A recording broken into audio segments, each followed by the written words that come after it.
Hello students, आज इस video में हम करने जा रहे हैं क्लास 12th हिस्ट्री के 21 महत्वपूर्ण क्वेश्चन। तो ये सीरीज जो मैंने शुरू की है उसका ये तीसरा पार्ट है। और अगर आप पाना चाहते हैं बोर्ड एग्ज़ाम में 100% अंक तो इस सीरीज के साथ जुड़े रहिए और इसे अंत तक देखिए। तो शुरू करते हैं वीडियो को। पहला क्वेश्चन है, निम्नलिखित में से कौन सा विकल्प संगम काल में दिए गए दक्षिण भारतीय गांवों में किसानों को दो श्रेणियों के रूप में वेल्लार और अणिमई का सही सही वर्णन करता है। पहला जो ऑप्शन है, वेल्लार एक हल चलाने वाला और अणिमई जमींदार के रूप में। दूसरे में है कि वेल्लार जमींदार और अणिमई जो है वो किसान के रूप में। सी कहता है कि वेल्लार एक किसान है और अणिमई एक भूमि स्वामी के रूप में। और डी है, वेल्लार एक जमींदार और अणिमई एक दास के रूप में।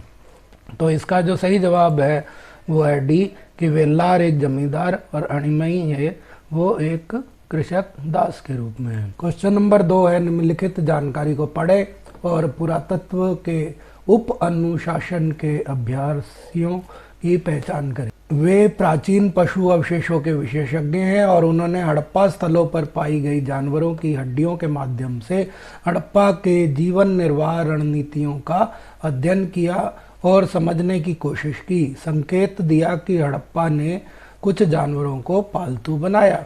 तो इनको कहते थे पूर्व वनस्पति शास्त्री।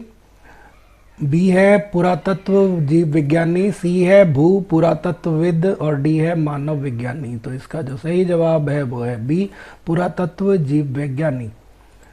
क्वेश्चन नंबर 3 है, निम्नलिखित में कौन सा जोड़ा बुद्ध के गलत प्रतीकात्मक प्रतिनिधित्व से जुड़ा है, यानी कि बुद्ध को रिप्रेजेंट करने का सही तरीका नहीं है वो बताना है।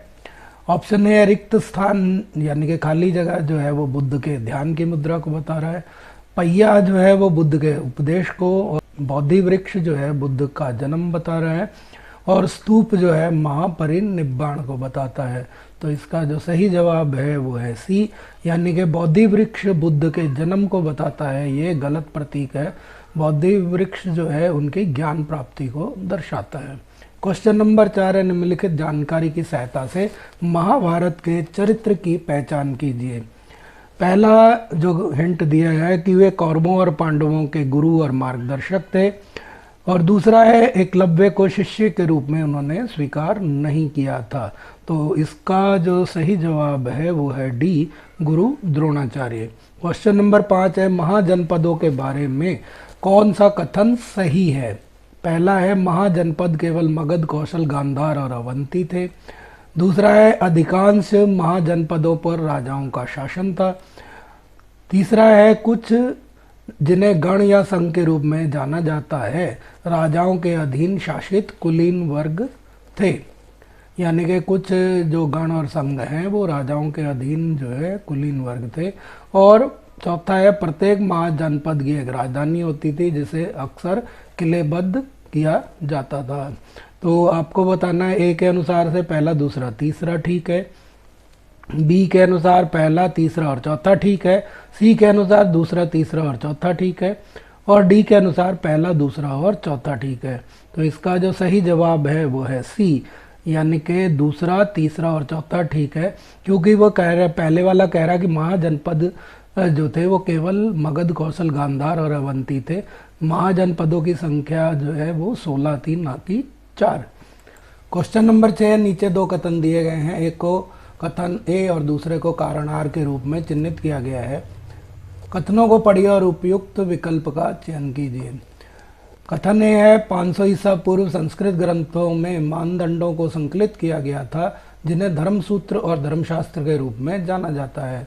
कारण आर है, ब्राह्मणों ने सामान्य रूप से समाज के लिए सामाजिक व्यवहार के लिए आचार संहिता रखी। ऑप्शन ए है, कथन ए और आर दोनों सत्य हैं और कारण आर कथन ए की सही व्याख्या है। और बी है कि कथन ए और आर तो सत्य हैं लेकिन आर ए की सही व्याख्या नहीं करता है। सी के अनुसार कथन ए सत्य है लेकिन कारण आर असत्य है। और डी के अनुसार ए असत्य है और आर सत्य है। तो इसका जो सही जवाब है वो है ए, कि ए और आर दोनों ही सत्य हैं और आर जो है वो ए की सही व्याख्या भी करता है। क्वेश्चन नंबर 7 है, निम्नलिखित में से कौन सा विकल्प सांची स्तूप में शालभंजिका की आकृति को शामिल करने के लिए संभावित स्पष्टीकरण है। ये जो देख रहे हैं आप शालभंजिका की मूर्ति है, तो ये किसका प्रतीक है ये बताना है। ए है महापरिनिर्वाण, बी है शक्ति और ज्ञान, सी है शुभ प्रतीक और डी है धार्मिक मूर्ति। तो इसका जो सही जवाब है वो है सी, शुभ प्रतीक, क्योंकि ऐसा माना जाता है कि ये वो देवी थी जिनके छूने मात्र से ही पौधे हरे भरे हो जाते थे, पेड़ पौधे, और उन पे फल फूल आ जाते थे। क्वेश्चन नंबर 8 है, निम्नलिखित कथनों पर विचार करें। पहला है हड़प्पा सभ्यता शहरी केंद्रों का विकास था। दूसरा है हड़प्पा के शहरों में सबसे विशिष्ट सावधानी पूर्वक नियोजित जल निकासी व्यवस्था थी। और तीसरा है हड़प्पा की सड़कों और गलियों को एक सुनियोजित ग्रिड पद्धति के साथ तैयार किया गया था। तो ऑप्शन ए है कि केवल एक ठीक है, बी के अनुसार केवल 2 ठीक है, सी के अनुसार पहला और दूसरा ठीक है, और डी के अनुसार पहला, दूसरा और तीसरा यानी कि तीनों कारण ठीक है। तो इसका जो सही जवाब है डी, यानी कि तीनों ही कथन सत्य हैं। क्वेश्चन नंबर 9 है, निम्नलिखित जानकारी की सहायता से महाभारत के चरित्र की पहचान कीजिए। पहला है राक्षस वंश से संबंधित, दूसरा है भीम के साथ विवाहित, और तीसरा है घटोत्कच की माता। तो ये जो बताए गए हैं महाभारत के चरित्र या करैक्टर, उनके नाम है ए हिडिंबा, बी सुभद्रा, सी द्रौपदी और डी गांधारी। तो इसका जो सही जवाब है वो है ए, यानी कि हिडिंबा। तो यहाँ आपको बता दें कि हिडिंबा देवी की तरह पूजी जाती थी, बेशक वो राक्षस वंश से संबंधित थी। और ये मनाली जो कि हिमाचल प्रदेश में है, वहाँ पर हिडिंबा देवी का मंदिर भी है। तो और भी कई स्थानों पर हिडिंबा देवी के मंदिर है। तो ये हिडिंबा देवी राक्षस वंश से संबंधित थी और इनका विवाह भीम के साथ हुआ था, और इनके जो महान पुत्र घटोत्कच की भी हुए, जो कि महाभारत के युद्ध में पांडवों की तरफ से लड़े भी थे। क्वेश्चन नंबर 10 है, उन्हें देवनाम पिये और पियदस्सी कहा जाता था। उन्होंने भारतीय उपमहाद्वीप पर 268 से 232 ईसा पूर्व तक शासन किया। उन्हें धम्म के प्रचार के लिए याद किया जाता है। उपरोक्त जानकारी में निम्नलिखित में से किस शासक का वर्णन किया गया है। ऑप्शन ए अशोक, बी है चंद्रगुप्त मौर्य, सी है स्कंदगुप्त और डी है अजातशत्रु। तो इसका जो सही जवाब है वो है ए अशोक। क्वेश्चन नंबर 11 है, विजयनगर साम्राज्य के बारे में निम्नलिखित में से कौन सी जानकारी सही है या हैं, यानी कि एक भी ठीक हो सकता है, एक से अधिक भी। पहला ऑप्शन है इनका पहला राजवंश संगम वंश था। दूसरा है तुलुवों की जगह अराविदों ने ली थी। तीसरा है कृष्णदेवराय सुलभ वंश के थे। और चौथा है हरिहर और बुक्का अरविंदु वंश के थे। विकल्प दिए जा रहे हैं, यानी कि ऑप्शन दिए जा रहे हैं। ए है कि दूसरा और तीसरा सही है, बी के अनुसार पहला और तीसरा सही है, सी के अनुसार पहला और चौथा सही है, और डी के अनुसार पहला और दूसरा सही है। तो इसका जो सही जवाब है वो है डी, यानी कि पहला और दूसरा दोनों ठीक हैं कि पहला राजवंश संगम वंश था और तुलुवों की जगह अरविदों आए थे। दूसरे दोनों जो हैं वो गलत है। जैसा कि कहा गया है कि कृष्णदेवराय सुलभ वंश के थे, ये गलत है क्योंकि वो तुलुव वंश के थे। और हरिहर और बुक्कर ये दोनों जो हैं संगम वंश के थे। क्वेश्चन नंबर 12 है, 12वीं शताब्दी में वीरशैव परंपरा के रूप में एक नए आंदोलन का उदय हुआ। यह आज भी क्षेत्र में एक महत्वपूर्ण समुदाय बना हुआ है। इसके बारे में हमारी समझ परंपरा आंदोलन में शामिल महिलाओं और पुरुषों द्वारा रचित वचनों से ली गई है। इस परंपरा के बारे में निम्नलिखित में से कौन सा कथन सही है। ऑप्शन ए है यह केरल में उभरा, बी इसका नेतृत्व वासवन्ना ने किया था, सी इसके अनुयायी नयनार के रूप में जाने जाते थे, और डी है उन्होंने जाति के विचार और पुनर्जन्म के सिद्धांत का समर्थन किया। तो इसका जो सही जवाब है वो है बी, कि इनका नेतृत्व वासवन्ना ने किया था, यानी कि वीरशैव परंपरा का चलाने वाले वासवन्ना थे, जिनका चित्र आप ये मूर्ति आप देख रहे हैं। क्वेश्चन नंबर 13, निम्नलिखित में से कौन सा युग्म सही है। यहाँ 2 सूचियाँ दे रखी हैं। सूची 1 जिसमें शासकों के नाम है और सूची 2 में क्षेत्र दिए गए हैं, यानी कि इन किस शासक ने कहाँ शासन किया वो बताया गया है। तो ए में जोड़ा दिया गया है चोल जो तमिलनाडु में थे, बी के अनुसार होयसाल जो है वो उड़ीसा में, और सी सुल्तान जो है वो कर्नाटक में, और डी गजपति जो है वो दक्कन में थे। तो इसका जो सही जवाब है वो है ए, चोल जो है तमिलनाडु में, वो ही जोड़ा ठीक है। यहाँ चित्र में आप देख रहे हैं ये चोला एम्पायर दिखाया गया है जो कि तमिलनाडु के भाग में है। ये आज का वर्तमान का इधर तमिलनाडु है और इस साइड में केरल है। तो ये तमिलनाडु के साथ इनका पेयर जो है सही मिलता है। क्वेश्चन नंबर 14, निम्नलिखित दी गई जानकारी को ध्यान से पढ़े। पहला है वह मारवाड़ में मेवाड़ की राजपूत राजकुमारी थी, और दूसरा है वह भगवान कृष्ण को अपना प्रेमी मानती थी। निम्नलिखित विकल्पों में से सगुण भक्ति के भक्त की पहचान कीजिए। पहला है अंडाल, दूसरा है गार्गी, तीसरा है मीराबाई और चौथा है मैत्रेयी। तो इसका जो सही जवाब है वो है सी, मीराबाई। तो मीराबाई जो है मेवाड़ की राजपूत राजकुमारी थी और ये भगवान कृष्ण को अपने पति रूप में पूजा किया करती थी। तो ये सगुण भक्ति का प्रतीक थी। क्वेश्चन नंबर 15 है, निम्नलिखित कथनों को पढ़े। पहला है कृष्णदेव राय के शासन में विस्तार और सुदृढ़ीकरण की विशेषता थी। दूसरा है उनके साम्राज्य में शांति और समृद्धि थी। तीसरा है उन्हें कुछ बेहतरीन मंदिरों का निर्माण का श्रेय दिया जाता है। और चौथा है वह राक्षसी तागड़ी की लड़ाई में हार गया था। उपरोक्त कथनों में से कौन सा कथन कृष्णदेव राय से संबंधित है? तो ऑप्शन ए में है केवल एक, बी के अनुसार पहला, दूसरा, तीसरा, सी के अनुसार दूसरा, तीसरा और चौथा, और डी के अनुसार पहला, तीसरा और चौथा। इसका जो सही जवाब है वो है बी, यानी कि पहला, दूसरा, तीसरा विकल्प सही है। यानी कि कृष्णदेव राय के शासन में विस्तार और सुदृढ़ीकरण उसकी विशेषता थी और उसके साम्राज्य में शांति और समृद्धि थी। और तीसरे के अनुसार उन्होंने कुछ बेहतरीन मंदिरों के निर्माण का श्रेय भी उन्हें दिया जाता है।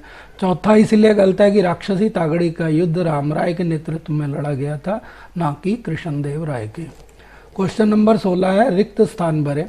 कच्चे माल की खरीद के लिए हड़प्पा वासियों द्वारा इस्तेमाल की जाने वाली रणनीति राजस्थान के डैश क्षेत्र जो कि तांबे के लिए जाना जाता है और दक्षिण भारत जो सोने के लिए प्रसिद्ध था जैसे क्षेत्रों में अभियान भेजने की हो सकती है। उपयुक्त विकल्प का चयन करें। पहला है ए है खेतड़ी, बी है अलवर, सी है बागाड़ और डी है मारवाड़। तो इसका जो सही जवाब है वो है ए, खेतड़ी। खेतड़ी जो है राजस्थान के झुंझुनू जिले में है। यहाँ ये आप देख रहे हैं जहाँ पर तांबा जो है वो मिलता है। तो यहाँ से तांबा मंगाया जाता था और दक्षिण भारत में कोलार की खानों से सोना मंगाया जाता था। उसके लिए अभियान भेजे जाते थे। अभियान का अर्थ होता है कभी कभी सामान का को मंगाना। वहाँ से नियमित रूप से जो किया जाए वो व्यापार कहलाता है।